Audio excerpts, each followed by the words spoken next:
Halo,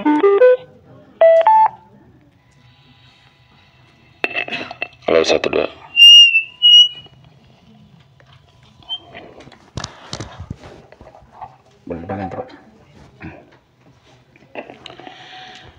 Assalamualaikum warahmatullahi wabarakatuh.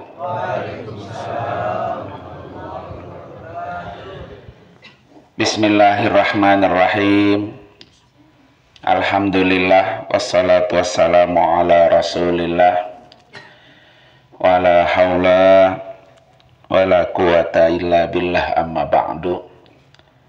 Para tamu Allah dan tamu Rasulullah yang dimuliakan oleh Allah Subhanahu wa ta'ala.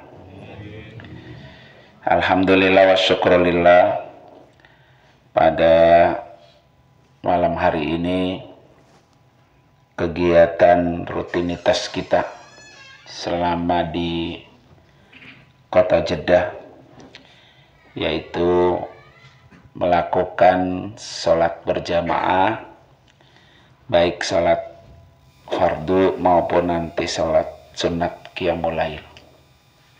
Mudah-mudahan apa yang bisa kita lakukan ini bisa menjadi tambahan oleh-oleh yang paling berharga buat Bapak Ibu sekalian. Para Bapak Ibu sekalian, nanti setelah ini Bapak Ibu kegiatannya adalah makan malam ya. Setelah makan malam tidur ya kan, karena nanti kita jam 3:30 sudah kumpul lagi di sini untuk melakukan sholat qiyamul lail bersama-sama. Para bapak hadirin sekalian,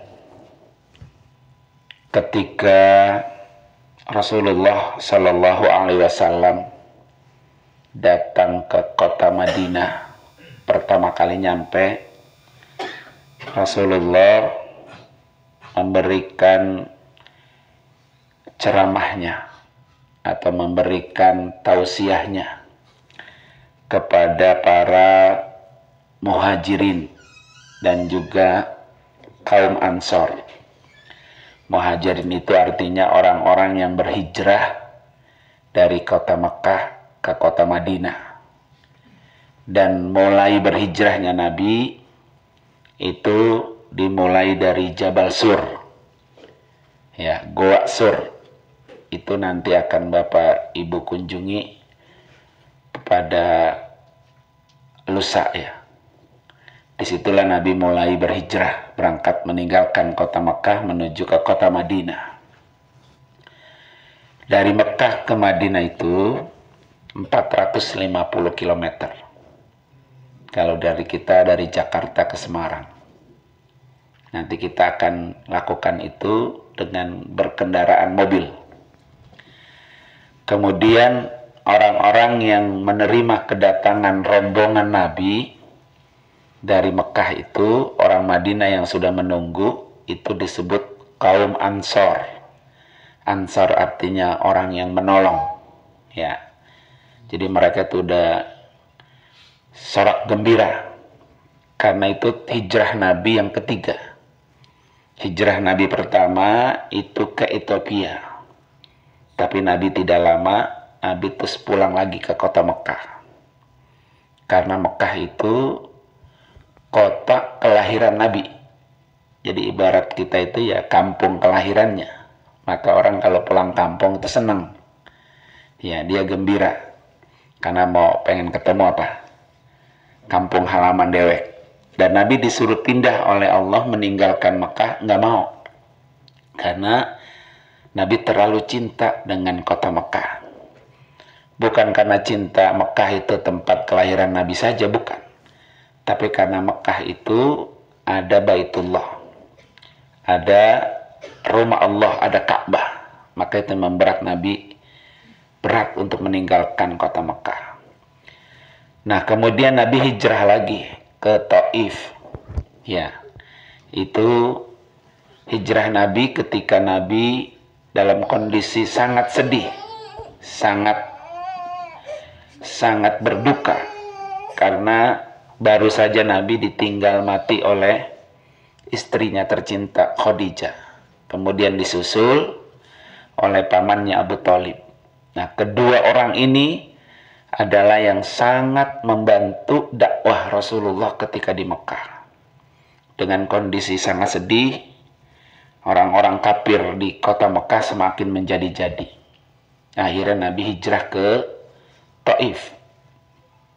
Tapi sampai di Taif Nabi bukan diterima, malah disakiti. Ya, sedih yang luar biasa. Nah, sedihnya itu akhirnya Nabi disuruh hijrah oleh Allah ke kota Madinah Al-Munawwarah. Orang-orang Madinah mendengar Nabi akan datang, mereka sudah bahagia, senang. Karena selama ini orang Madinah itu sudah mendengar nama Nabi. Pokoknya di Mekah itu ada yang namanya Muhammad, orangnya baik, ya, membawa risalah agama Islam. Dan mereka pengen banget ketemu dengan Rasulullah. Zaman dulu mah nggak ada selfie, nggak ada gambar, nggak ada foto. Jadi cuma dengar namanya aja. Akhirnya Rasulullah berhijrahlah ke kota Madinah Al-Munawwarah. Disambut dengan sukacita. Orang-orang Madinah gembira, senang karena Nabi mau datang. Itulah yang disebut dengan Tola'al Badru Alaina. Nah, ketika mereka disambut, akhirnya Nabi bertemu dengan orang Ansor maupun dengan orang Muhajirin. Apa yang Nabi serukan? Kata Nabi, ya ayyuhan nas, wahai para manusia. Jadi kalau manusia itu ya ada orang Muslim, ada orang non-Muslim. Ya, ada orang Yahudi, ada orang Nasrani, dan ada orang Muslim. Makanya Nabi manggilnya ya ayyuhan nas, wahai para manusia. Tadkhulu al-jannata bisalamin. Kalau kamu pengen masuk surga tanpa transit, ya, masuk surga langsung, kagak pakai ngasoh lagi di mana? Di neraka. Kata Rasulullah itu ada 4 hal yang harus kamu lakukan. Ini ceramah Nabi ketika Nabi pertama kali nyampe di kota Madinah.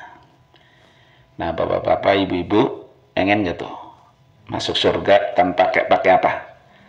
Transit. Nah, kayak bapak nih dari Jakarta ke Jeddah, langsung tuh kagak pakai transit lagi. Kan banyak tuh orang yang kemari naik Emirat, berarti transit ke Dubai. Kalau naik pesawat Etihad berarti transit ke Abu Dhabi. Kalau naik pesawat Oman Air berarti transitnya ke negara Oman. Kalau naik pesawatnya Qatar Air, maka dia transit ke negara Qatar. Jadi masing-masing transit tuh baru nyampe ke Mekah. Nah, ini kita termasuk yang tidak transit, langsung nyampe. Nah, begitu juga masuk surga. Ada orang yang masuk surga transit dulu. Transitnya kemana? Neraka. Karena surga itu jalanannya cuma satu, cuma ngelewatin apa? Neraka. Itu yang disebut dengan jembat sirat, ya. Jadi kalau dia jembatnya lancar, lurus, yang ngenyebur nyampe ke mana tuh? Ke surga. Tapi kalau dia jembatnya pada meruntuh, nyemplung ke dalam apa? Neraka. Nah, kata Nabi, ya ayyuhan nas tadkhulu al-jannata bisalamin. Wahai para manusia, kalau kamu pengen masuk surga bisalamin, ya langsung tanpa pakai transit, nggak ada lagi halang-halangan. Kata beliau ada 4. Yang pertama, afsyus salam. Nah, ini sudah dijelaskan kemarin di rumah Guru Dadang Ratib. Ya, orang yang masuk surga tanpa transit itu adalah orang yang suka dengan kedamaian, berdamai. Nah, kalau bahasa saya kemarin apa? Akur sama orang, sama siapapun, ya. Namanya kita hidup kan pasti banyak gesekan, banyak perasaan-perasaan kita yang tidak enak, ya. Apalagi yang namanya bisnis. Kadang-kadang tidak kenal persaudaraan, ya. Maka orang-orang yang bisa masuk surga bisalamin, ya, dengan langsung tanpa transit adalah orang-orang yang suka dengan kedamaian. Makanya disebut assalam. Assalam itu salah satu asma Allah. Artinya apa? Bahwa Allah itu adalah maha pendamai, ya, maha pendamai. Jadi kalau pengen menjadi pengikut Allah, berarti punya jiwanya apa tuh? Damai. Damai itu artinya sama siapa aja ya akur gitu, sama siapa aja cocok, sama siapa aja kita udah kayak saudara, nggak ada yang saling menyakiti. Termasuk nanti perjalanan Bapak Ibu, ya, selama 11 hari sudah pasti gesekan-gesekan itu ada, sudah pasti itu. Maka saya selalu sampaikan itu, jadikan perjalanan ini apa, janganlah perjalanan happy, perjalanan yang Bapak Ibu harus gembira. Jangan sampai ada perasaan yang tersakiti, ya kan, oleh sikap kita yang tidak kita temukan. Kalau di Jeddah Bapak Ibu tidurnya mungkin ya masih yang biasa di rumah. Nah, besok udah lain kepala, lain karakter. Itu nanti akan punya tantangan sendiri. Tugas kita adalah pokoknya kita berangkat ini bikin kita apa? Happy, bikin kita senang. Orang kita sini mau senang-senang, mau ibadah ya. Jangan sampai ada perasaan-perasaan yang bisa melukai. Dan itu memang pesan Nabi. Jadilah apa? Jadilah orang yang selalu suka dengan kedamaian. Makanya di dalam asma Allah namanya As-Salam, ya. Jadi jadilah orang yang pendamai. Sama siapa aja Pak? Akur, sama siapa aja Pak? Cocok gitu. Apalagi Bapak Ibu akan berusaha untuk menjadi umrah yang apa? Mabrur, ya. Umrah mabrur itu saya sampaikan itu umrah yang paling berat. Dan tidak semua orang berumrah nih, kita ada 79 orang, nggak semua mabrur. Kalau kurang bisa apa? Pelihara atau berusaha kemaburan itu.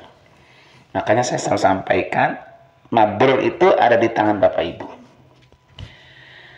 Kemudian yang kedua, ya, yang kedua, kunci kita bisa masuk surga itu bisalamin, ya, bisalamin itu adalah silaturrahim, ya, silaturrahim. Makanya kenapa Nabi itu sampai mengeluarkan ceramahnya itu, karena Nabi itu harus mampu menyatukan antara muhajirin dan ansor. Walaupun berbeda keyakinan antara Yahudi atau dengan Nasrani atau dengan Muslim, tapi silaturahmi tetap berjalan. Ya, terbukti banyak hadis-hadis Nabi. Nabi itu berhubungan sosial dengan orang-orang Yahudi, orang Nasrani. Dan termasuk salah satu yang Nabi pertama kali melihat ketika nyampe di Madinah itu, ternyata orang-orang Yahudi itu sedang berpuasa. Puasa apa? Puasa Asyura. Puasa 10 Muharram. Nah, ketika Nabi lihat banyak orang Yahudi sedang berpuasa. Kalian puasa apa ini? Kata Nabi itu. Kami puasa 10 Asyura. 10 Asyura, tanggal 10 Muharram, itu adalah hari selamatnya Nabi Musa dari kejaran Fir'aun yang tenggelam di Laut Merah, laut yang Jeddah ini, ya. Jadi Fir'aun itu tenggelam dan Nabi Musa itu selamat dari kejaran Fir'aun, itu terjadi pada tanggal 10 Muharram. Dan itu Nabi temui ketika Nabi berhijrah di kota Madinah. Orang-orang Yahudi berpuasa. Nah, ketika Nabi mendengar orang-orang Yahudi berpuasa, kata Nabi, ana ahakku minkum bi Musa.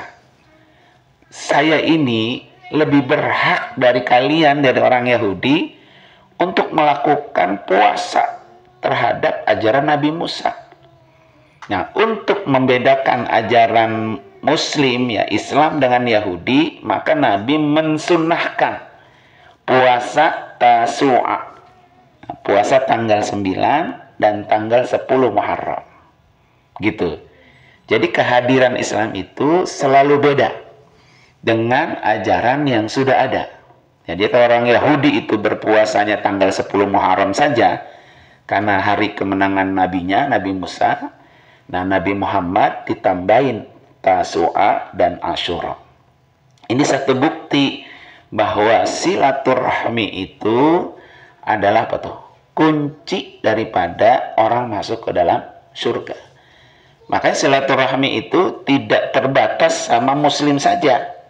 Sama non-muslim, sama tetangga, sama kiri kanan, itu mencitrakan sebagai apa? Ajaran agama Islam yang rahmatan lil alamin. Ya, jadi walaupun tetangga kita bukan orang Islam, tapi silaturahmi itu tetap apa? Berjalan. Nah, kalau ternyata ada orang yang hablum minannasnya tidak bagus, maka dia jauh daripada bisa masuk dalam apa? Surga. Makanya kata Allah apa? Duribat alaihi mudillatu aina musakufu illa bihablim minallah wa hablim minan nas. Di mana saja kamu akan menjadi orang hina kecuali dua hal. Berpegang teguh sama hablum minallah dan berpegang teguh sesama hablum minan. Jadi orang bisa selamat itu bukan hanya dia urusan hablum minallah saja, tapi hablum minan nasnya juga harus apa? Bagus. Jadi tidak dibenarkan juga orang cuma hablum minan nasnya bagus, tapi hablum minallah jelek juga nggak bisa masuk surga. Jadi membuat kita masuk surga, dua tali ini yang harus kita sambung. Yaitu hablum minallah, ibadah kita kepada Allah bagus, dan hubungan kita sesama manusia juga apa tuh? Bagus. Inilah yang Nabi sebut, tadkhulu al-jannata bisalamin. Kamu akan bisa masuk surga dengan apa? Tanpa transit. Kemudian yang ketiga, ya, tips agar kita bisa masuk surga tanpa transit itu apa? Salatul lail, salatul qiyamul lail wan nasu niyam. Ya, salat malam sementara orang lain sedang pada apa tuh? Tidur. Nah, ini salah satu kenapa ini menjadi program kita. Ya, program kita untuk melakukan salat malam. Karena kita pengen semua masuk apa tuh? Surga. Dan kita pengen bahagia bersama-sama di surga. Ya kan? Pertanyaan saya, samakah surga Nabi Adam yang dulu pernah ditempati dengan surga yang akan kita tempati? Sama nggak tuh, Pak? Nah, dulu kan Nabi Adam awal di mana? Surga. Karena pernah melakukan kesalahan, akhirnya Allah apa tuh? Turunin. Kita ini kan yang kita kejar pengen masuk apa? Surga. Sama enggak surganya Nabi Adam dulu dengan surga yang akan kita tempati? Bedanya di mana, Pak? Bedanya di mana? Bedanya di mana, coba ayo. Bedanya kan zaman Nabi Adam ada pohon kayu. Kalau mungkin kita kagak ada mungkin. Nggak ada larangan. Ya. Nanti itu apa tuh? Nah, dalam itu. Ya. Yang jelas tema buat khutbah Jumat besok saya tulis tentang itu tuh. Surga Nabi Adam. Ya, ada besok saya share ya, teksnya udah ada itu. Jadi surga Nabi Adam dengan surga yang akan kita tempati itu jelas berbeda. Bedanya apa, Pak? Yang pertama, Nabi Adam itu memang misi dari Allah, tugasnya di dunia. Ya, khalifah. Ya, ayatnya jelas tuh. Surah Al-Baqarah ya. Jadi memang Nabi Adam itu diciptakan oleh Allah, memang misinya untuk menjadi khalifah fil ard. Walaupun malaikat sempat apa? Protes, ya kan? Nah, itulah kelebihannya Allah tuh yang tidak sama dengan kita. Setiap orang yang akan ditempat tugaskan yang baru, gitu ya. Setiap orang ditempat tugaskan yang baru, ini guru Sadadang udah pasti paham banget. Pasti di training dulu, pembekalan, ya pembekalan. Makanya Nabi Adam ditaruh di surga, di training oleh Allah. Ya, nanti kalau Anda menyampaikan kepada manusia, kalau orang beribadah dapat surga, surga itu kayak gitu rasanya. Kan kalau kata orang, lalu ngomong-ngomong semua pernah masuk surga loh, kan gitu Pak ya. Nah gitu. Jadi kalau nanti umat Nabi Adam itu berbicara tentang surga dan neraka, Nabi Adam sudah ngerasain betapa enaknya tuh surga. Jadi di training di situ tuh, dilatih, dikasih ilmu. Makanya Allah ajarin itu Adam, ya kan, berbeda dengan malaikat, sehingga malaikat akhirnya melakukan apa tuh? Penghormatan, sujud, karena Nabi Adam punya apa? Ilmu dibanding yang lain. Itu training dari Allah kepada umat manusia sebelum ditugaskan. Nah, saya yakin Ustaz Dadang begitu tuh. Kalau menugasin orang ke sono, itu pasti dilatih dulu. Nah, begini, kasih ilmunya dulu. Gitu ya. Itu yang pertama, bedanya. Yang kedua, di dalam surga Nabi Adam itu masih ada perintah dan masih ada larangan. Ya, wala taqraba hadhihi syajarata fatakuna minaz zalimin, gitu ya. Jadi kata jangan kamu dekati ini. Itu kan bentuknya larangan tuh. Surga yang akan kita tempati itu udah nggak ada lagi perintah, udah nggak ada lagi larangan. Kita udah nggak sholat lagi, udah nggak ibadah lagi, udah nggak ada. Pokoknya di surga itu tinggal nikmatnya doang. Hasil dari jerih payah kita ketika kita bekerja keras selama di dunia beribadah. Jadi udah nggak ada larangan dan udah nggak ada perintah. Ya. Dan orang-orang yang masuk ke dalam surga itu sudah tidak ada lagi yang bentuk-bentuknya keduniaan. Umpamanya apa? Pirak, kencing, gitu. Ya kan? Udah nggak ada lagi tuh. Ya, cemburu. Wah, udah nggak ada tuh. Makanya ada satu riwayat itu nanti bapak-bapak ini kalau berhubungan itu 70.000 bidadari. Wah, satu aja berat kalau 7.000 ya. Ya, itu. Nah, kekuatan itu udah lain tuh dah. Ya. Bukan lagi hajar jahanam kan kemarin nanti kasih. kemarin di pasar Jeddah Pak Rahmat hajar jahanam ya. Ya. Itu apa namanya? Ya itulah surga yang akan kita tempati. Nah, nanti akan mengerucut Bapak Ibu. Surga yang akan kita tempati itu adalah bagi orang-orang yang melakukan amal soleh. Coba Bapak lihat surah Al-Bayyinah. Innalladzina amanu wa amilus solihat ulaika lahum jazaun. Ya, itu sabda. Jannatin tajri min tahtiha anhar. Khalidina fiha. Jadi orang-orang yang melakukan amal soleh itu adalah orang-orang yang akan menghuni dalam surga. Semua kalimat surga itu, ya kan, atau semua kalimat yang ada amal solehnya itu pasti ujungnya jannatin tajri min tahtial anhar. Maka dalam soalnya jannatu adnin, ya, ulaika khairul bariyah jazaohum inda rabbihim jannatu adnin, gitu. Jadi orang-orang yang melakukan amal soleh itulah manusia terbaik. Dan dia akan mendapatkan apa? Jannatu adnin, surga Aden. Ya, salah satu nama surga itu Aden. Apa ciri orang yang masuk surga Aden? Cirinya ketika dia udah masuk dalam surga Aden, dia tuh nggak pengen pulang lagi, nggak mau keluar dah. Makanya satu ayat, surga Aden itu surga yang paling tengah. Ya, jadi surga yang enak itu diantara surga Aden itu.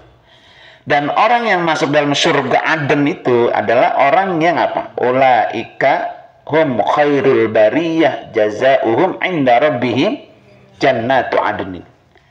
Jadi orang yang bisa masuk surga melakukan amal apa? Soleh. Nah, di antara amal soleh adalah tadi qiyamul lail. Nanti ini menjadi PR kita bersama ya. Kita lakukan nanti subuh sholat tahajud 2 rakaat, sholat tasbih 4 rakaat, sholat taubat 2 rakaat, dan sholat hajat 2 rakaat, tutup dengan witir. Ya, tutup dengan witir. Nah, karena itu nanti Bapak Ibu di kamar dilihat yang belum pernah sholat sunat tasbih dibaca, sehingga nanti malam pas waktunya pas sholat itu udah nggak jelasin lagi tuh, ya kan, langsung eksekusi, langsung kita lakukan. Ya, jadi semuanya itu salah satu daripada kebiasaan al-maghfurlah pakai jur'ah ali kalau lagi itikaf di akhir 10 Ramadan. Dan ini selalu kita lakukan ketika kita melakukan ibadah umroh. Dan ini adalah pekerjaan, sholat malam itu adalah pekerjaan atau ranking kedua sholat yang paling terbaik. Makanya kata Nabi kan, afdalus siyam ba'da Ramadan siyamu syahrul hurum.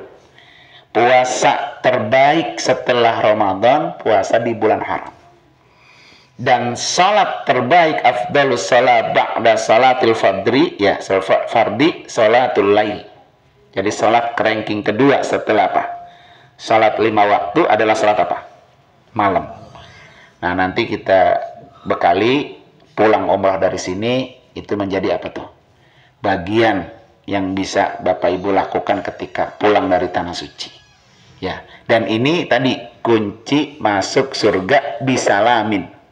Ya kan? Karena tujuan kita pengen masuk apa? Surga. Kemudian yang terakhir, yang keempatnya, yang Rasulullah sebutkan dalam hijrah tadi itu adalah apa? At'imut ta'am. Orang yang sering berbagi. Ya, sering berbagi itu. Nanti teks yang barusan saya sampaikan itu saya share nanti. Karena itu pernah ada di tulisan saya itu. Ya, 4 kunci masuk surga bisalamin, tanpa apa tuh? Transit ketika Nabi berhijrah ke kota Madinah. Nah, at'imut ta'am ini juga bagian orang-orang yang bisa masuk surga dengan lancar, dengan gampang. Nah, ini kesempatan Bapak Ibu juga. Pokoknya berbagi tadi di Masjid Qisas, ya, bagi makanan, bagi duit, sedekah, bla bla bla, itu yang lain-lain ya. Termasuk juga yang Bapak Ibu saya titipin amplop wakaf itu. Karena itu bagian daripada pahala yang terus bisa mengalir ketika kita tidak ada lagi di dunia. Ketika kita sudah tidak lagi bisa menambah amal soleh kita. Dengan tadi infak wakaf itu ya. Itu termasuk itu. Ya, jadi Bapak Ibu silakan nanti berwakaf Quran di Masjidil Haram atau Masjid Nabawi. Ya, berwakaf.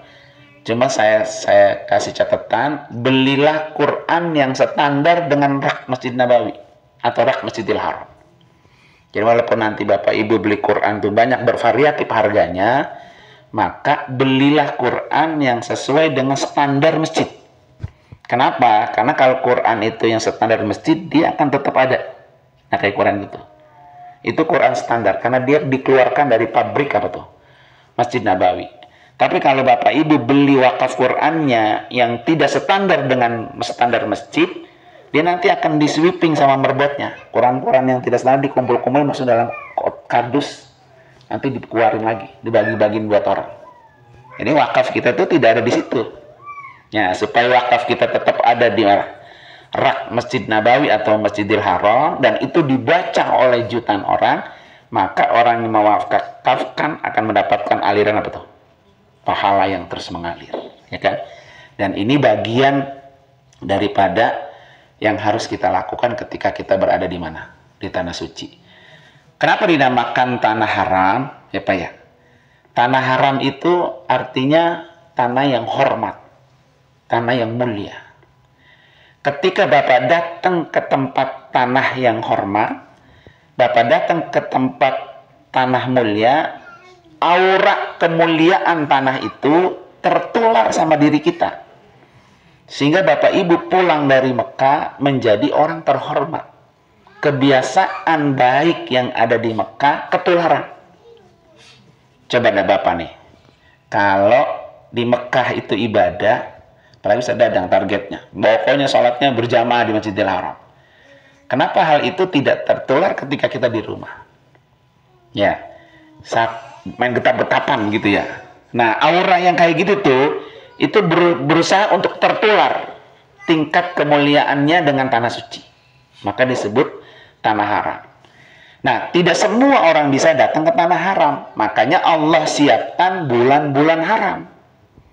Zulqa'dah, Zulhijjah, Muharram, dan Rajab.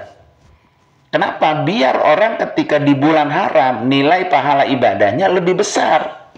2 kali lipat dibanding di luar bulan haram. Supaya apa? Aura bulan haram itu biar bisa merubah kepribadian seseorang. Dari buruk menjadi apa? Baik. Nah, itu diantaranya. Maka Bapak Ibu itu datang ke tanah haram itu diantaranya ya, supaya bisa apa tuh? Merubah aura tanah haram itu biar bisa ke bawah. Makanya insya Allah mudah-mudahan ya, dengan semangat yang ada, paling tidak target kita yang pertama bisa menghapus dosa kita.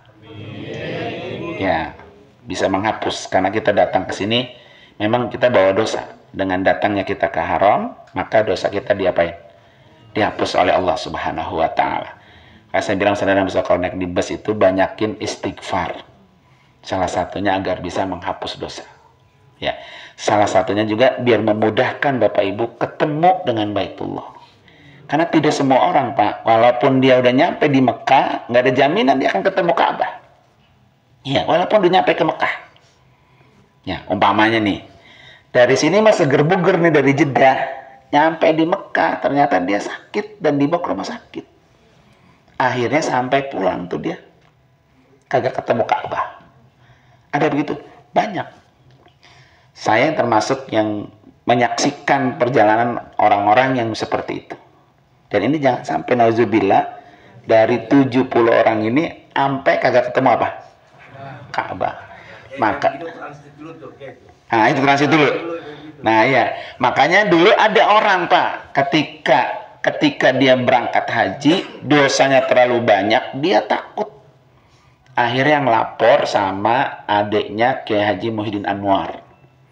Ya, Kiai, ini saya takut banget, saya banyak dosa, saya takut banyak Mekah, takut. Kata Kiai Muhyiddin Anwar apa? Nanti lo kalau nyampe di Jeddah, sholat sunat taubat, lo serahin sama Allah, gitu. Nah ini programnya kenapa kita di Jeddah itu, dan Bapak Ibu kita ajak sholat sunat taubat ntar malam, biar Allah bukain apa tuh? Jalan, ketemu dengan Baitullah, ya, ketemu dengan Baitullah. Pokoknya ya Allah, saya memang bawa dosa, bukain saya jalan, pertemukan saya dengan rumahmu. Nah kita kan emang mau jadi tamu Allah, Pak. Mas udah nyampe di depan halaman rumahnya kagak masuk pisang. Nah isal begitu ya. Biar kita masuk ketemu dengan rumah Allah, diantaranya harus dibersihkan. Bersih segala-galanya. Bersih hatinya, ya. Bersih juga dosa-dosanya. Maka kalau kita sholat bertaubat, kemudian kita benar-benar bertaubat, kata Nabi apa? At-taibu kamala dan balahu. Orang yang bertaubat seperti orang yang tidak punya dosa. Gitu. Jadi di Jeddah ini kita habisin. Biar besok ke sana ketemu apa? Lancar ya. Nah, para bapak dan ibu, hadirin dan hadirat sekalian, mudah-mudahan ada manfaatnya. Membuat kita tetap semangat. Perjalanan kita masih panjang. Masih ada 10 hari lagi ke depan. Ya. Pinter-pinter untuk menjaga kesehatan. Ya. Jadi kalau waktunya istirahat. Waktunya istirahat, ya kongko. Dia nyari ruangan apa buat kerokok tadi. Kongko ya. Nyari ruangan itu, guru dadang. Apa itu, tanggap darurat. Kumpul pada rombongannya apa tuh? Kamar saya. Ya, ahli hisab pada kumpul, Masya Allah. Kata ibu-ibu eta. 3 kali saya nyium Azhar Aswad. 2006 pada itu Pak Haji, 2006. Hati saya berkata dulu, Pak Ustadz, itu mic-nya itu. Saya bilang, ini 7 kali saya sanggup. Hati yang bicara. Keempat kalinya cuma nggak mati saya. Tinggal nyium sedikit, keluar aja. Untung nggak jatuh. Kalau jatuh saya mungkin meninggal. Iya. Tuh. Itu sedikit aja di hati itu, rasa sombong. Ini mampu saya 7 kali aja. Gitu. Ya, maksudnya jangan sampai ada perasaan sombong. Ya. Terus sendal saya bawa dari Jakarta waktu umroh gitu. Saya sayang. Hati juga berkata, wah ini hilang betul. Ya. Ketika saya beli yang baru, saya taruh depan masjid di Haram, tengah-tengah. Tinggal 3 pasang kayak masih ada. Kalau hilang dah sekalian kata saya. Tapi ada kayak itulah. Besaran Tuhan. Betul. Jadi pesannya Bapak Ibu sekalian, ketika kita ketemu atau menjadi tamu Allah, jangan ada sifat sombong, apapun itu. Mau sombong tenaga, mau sombong ilmu, ya ilah kita bang itu tuh haram kelihatan di hotel kita kayak gak tahu, mau pahami begitu. Ya, nyampe ke Gamprit tuh orang. Ya. Ya, nyampe ke Gamprit gitu ya. Saya kalau mau ceritain banyak, punya banyak kalau saya banyak cerita-ceritanya ya. Pokoknya termasuk sombong ekonomi, duit dan lain sebagainya. Allah yang nanti punya urusan. Ya. Kita kan semuanya sederajat, Pak. Kalau depan Allah mah udah. Ya, nggak ada jabatannya si A, duitnya si sekimin kayak mau sedikit kayak. Pokoknya depan rumah Allah yang membedakan kita hanya ketakwaan. Maka pentingnya kenapa di sini ada sholat sunat taubat. Termasuk ada sholat hajat. Hajat itu kan sebuah kebutuhan. Kebutuhan kita tuh banyak. Ya, makanya ada tuh satu doa tuh dari Ustazah apa teman bin anaknya saja Asuryania Sunnah Tahir Qatratun Nada. Nah, kata beliau tuh saya lihat di TikToknya itu, kalau bapak ibu sujud terakhir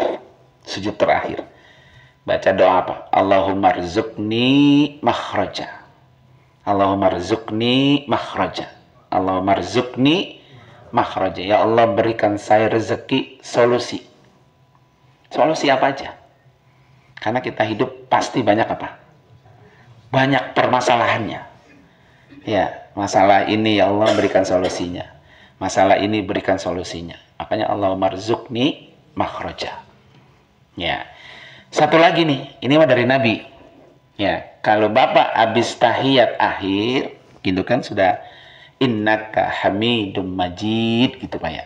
Maka kata Nabi, baca doa agar terhindar dari 4 masalah besar. 4 masalah besar. Ya, kalau udah tahiyat akhir, innaka hamidum majid, doanya apa? Allahumma inni a'udzubika min adzabi jahannam. Ya Allah, aku berlindung kepada kamu dari siksa neraka jahanam. Wa a'udzubika min adzabil qabri. Ya Allah, aku berlindung kepada kamu dari siksa kubur. Kan kita semua masuk kuburan, Pak. Agar terhindar dari siksa kubur, baca doa itu.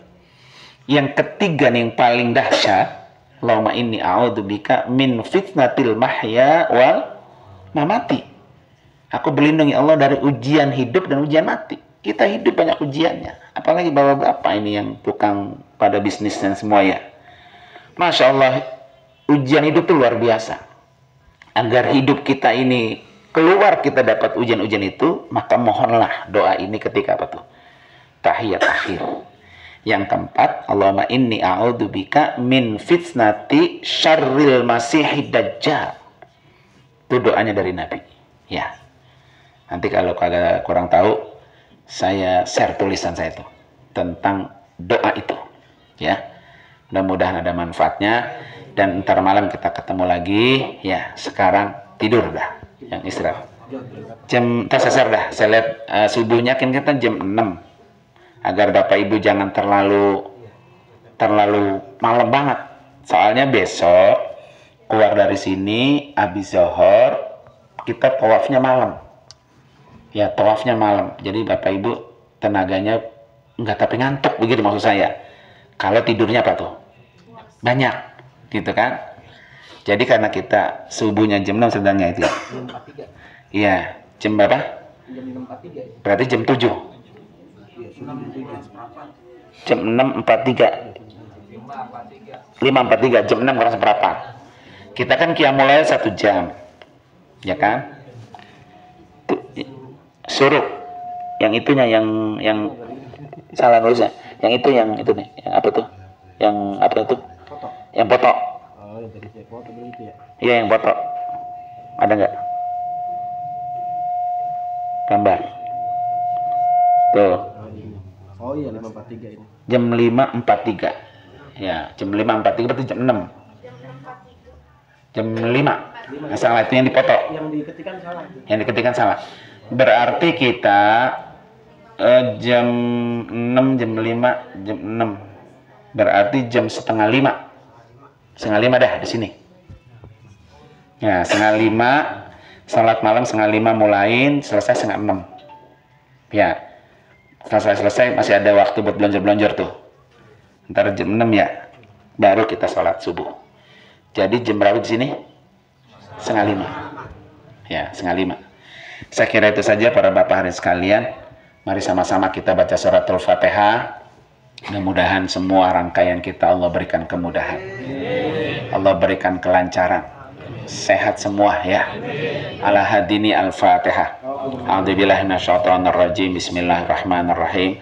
Alhamdulillahirabbil alamin arrahmanir rahim maliki yaumiddin iyyaka na'budu wa iyyaka nasta'in ihdinas siratal mustaqim siratal ladzina an'amta 'alaihim ghairil maghdubi 'alaihim waladdallin amin. Allahu bihaqqil Fatihah wa bisirril Fatihah wa mu'jizatil Fatihah ya farijal ham ya kashifal gham ya man 'abdihi yaghfir wa yarham. Da'wahum fiha subhanakallahumma wa tahiyyatun fiha salam wa akhiru da'wahum alhamdulillahi rabbil alamin.